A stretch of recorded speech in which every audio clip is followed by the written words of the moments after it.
Hello friends, welcome to my YouTube channel. First of all, thank you for taking your valuable time and interest in this research related topic.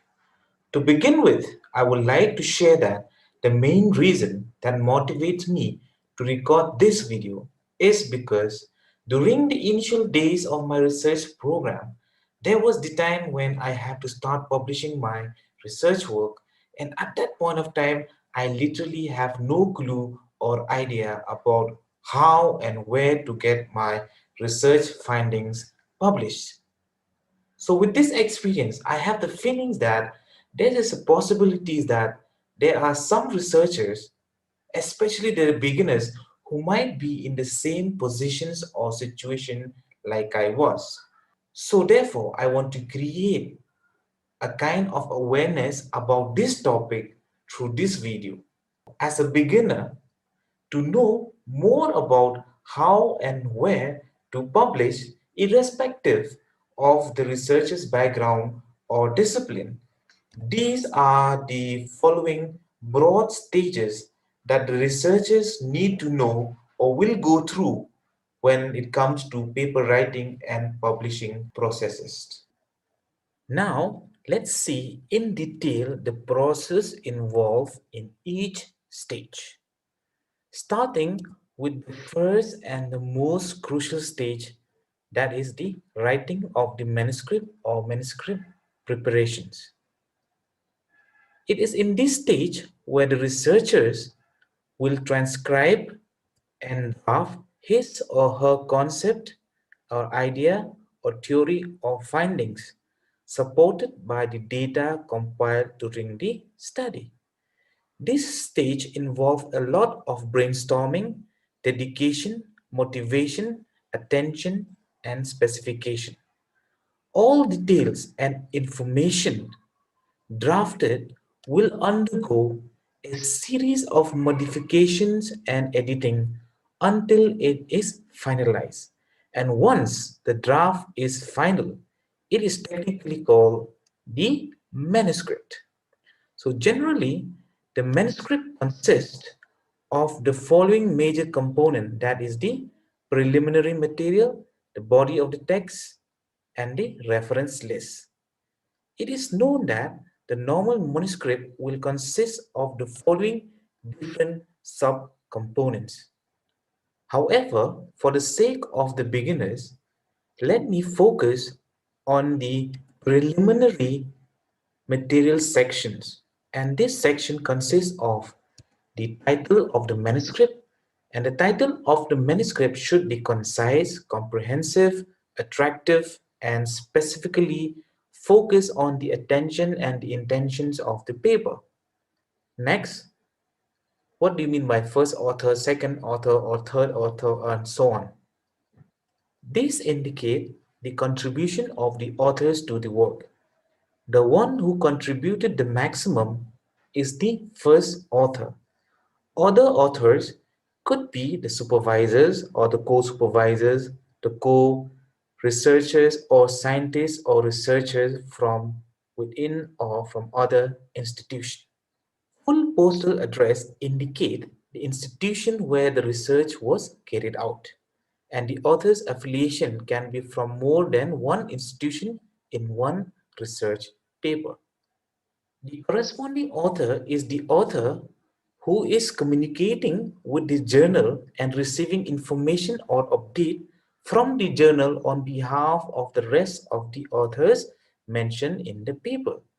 You can find the details of the corresponding authors in the front page or as a footnote of the published papers. Keywords, just like when you want to see, say, a movie trailer here on YouTube, you type keywords such as movie 2021, etc. Similarly, the few selected words that make it easy to find the research work represented the keywords. For every research paper, there are normally 4 to 6 keywords. Body of the text constitute of the abstract, the introduction, the materials and methods, result and discussion, conclusion, recommendation, tables and figures. And the last major component of the manuscript is the reference list. A good manuscript will be accepted by the journal if it possesses the following important characteristics. The manuscript should be original in nature and plagiarism free, and the research methodology, such as the sampling size, and sampling design, even the statistical tools used in the study, correct. The findings of the study contribute to the existing scientific knowledge. The ethical considerations are taken care of, and also the manuscript is written properly and effectively. Next step is once the manuscript is ready from the author's side, the next stage is the selection of the journal. Selection of the suitable journal for the publication of the manuscript normally require a lot of in-depth research. From my personal point of view, during this stage, there are few important decisive factors that a researcher should look for and avoid in a journal during this selection stage. First, let us see what are the points the researcher should consider during journal selection stage. The journal should be from similar discipline or area of research. The journal should be peer reviewed by experts. The journal should have International Standard Serial Number or ISSN number, both electronic and printed version.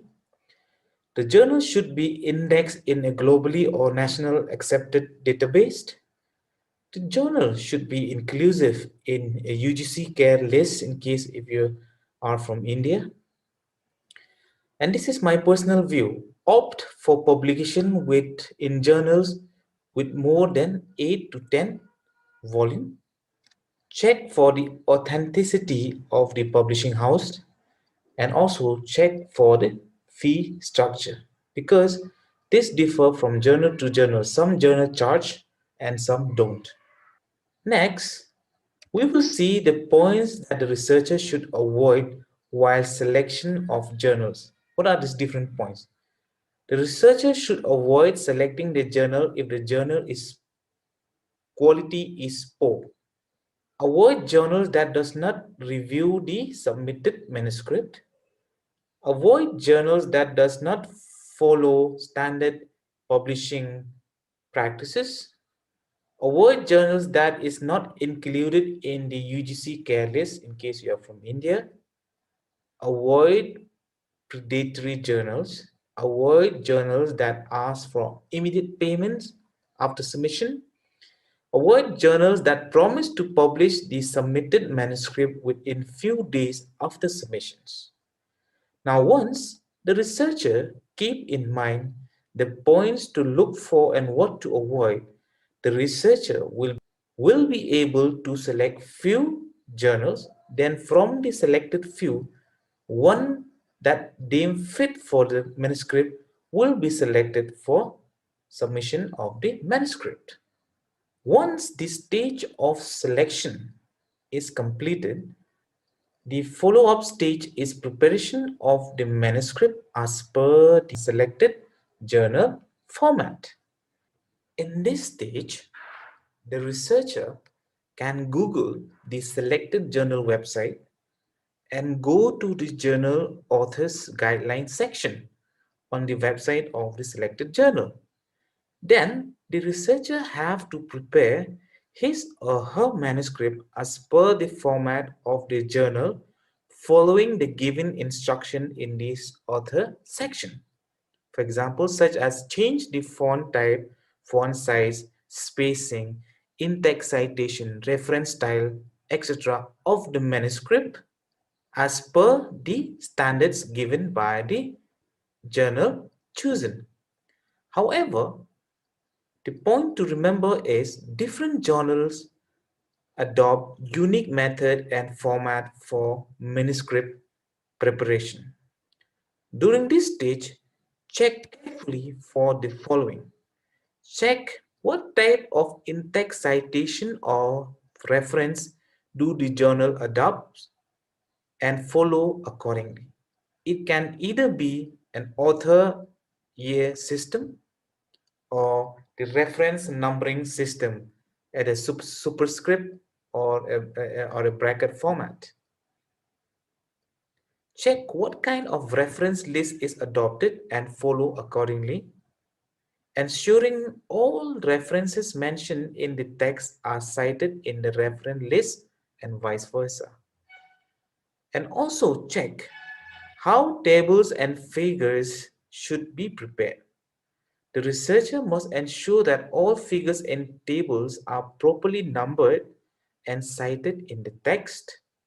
Also ensure that the position of the figures and table is either within or at the end of the text, and ensure that the format of all as per the instruction given in the author guideline section.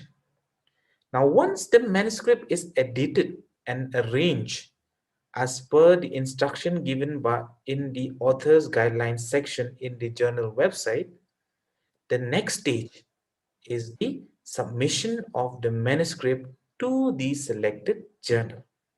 For doing so, the researcher must carefully read the instruction of how the manuscript should be submitted to the journal. Check for the file type format. It can be either in a single Word file or in a PDF file, or sometimes some journal they ask in section wise, either in a Word file or PDF file. This again differ from journals to journal. And also check for the mode of submission of the manuscript. The manuscript should be submitted either directly through email, or you first have to register yourself and then log in and subsequently submit the manuscript. However, most of the time, in addition to the manuscript, you have to also attach the following document during submission stage. Even though these additional requirements totally differ from one journal to the another. For example, cover letter. Cover letter will explain or provide information about the purpose of submission of the manuscript to the journal. This letter is directed to the chief editor or to the editor or the editor in charge of the journal. Declaration letter is the letter that ensures that the manuscript submitted to the journal for publication has not been published elsewhere. Name of the reviewers selected by the authors. Sometimes some journals will propose the author who submitted the manuscript to select two or three reviewers of their choice who are an expertise in the related fields. Funding received. This will provide information if the researcher's work is aided financially by any organization or institution or agency.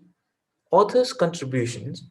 Sometimes the journals will also ask the authors to provide brief information about the professional details or status of the authors who submitted the manuscript. Copyrights. This normally you have to submit either at this stage or after acceptance of the manuscripts.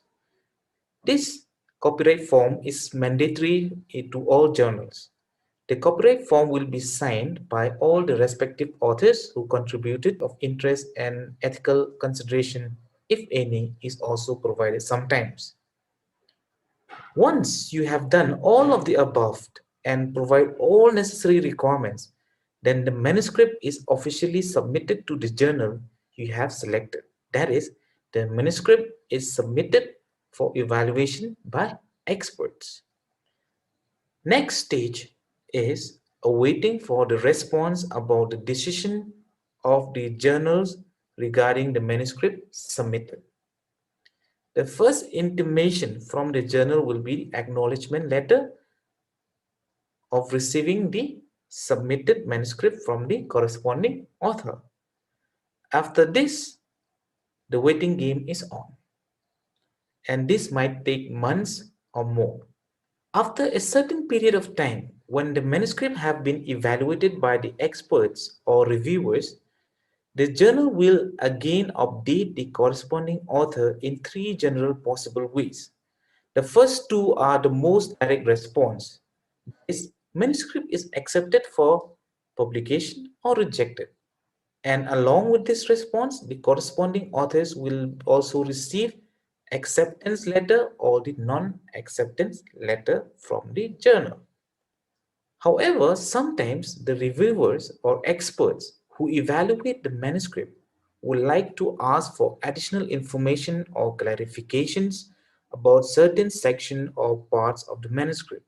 In such cases, if the authors modify the manuscript and clear the doubt or inadequate information, the manuscript is accepted after the modification. This process actually improves the quality of the manuscript multiple number of times. The last stage and the final stage is the publication of the research article or research paper. The accepted manuscript will be designed, edited, and presented as per the journal style. Then, before publishing the accepted manuscript, the journal will send a galley proof or kind of proofreading to the authors, where the authors will cross check the galley proof for any spelling mistake, missing page or content, or if any component of the manuscript is missing in the galley proof. And if there is anything missing, this should be immediately informed to the journal, and corrected galley proof will be finally accepted by both parties. Then the accepted manuscript is officially and technically called a published research paper. So with this, we have come to the end of this video, and I believe this video will be helping you in understanding the various stages through which a paper publication will have to go through, right from its inception when it was a manuscript till it become a research. With that, thank you so much for watching this video, and I hope this video is of great help to you. And if it is so, please kindly like, share, comment, and do subscribe to my channel. Thank you once again, and God blessed.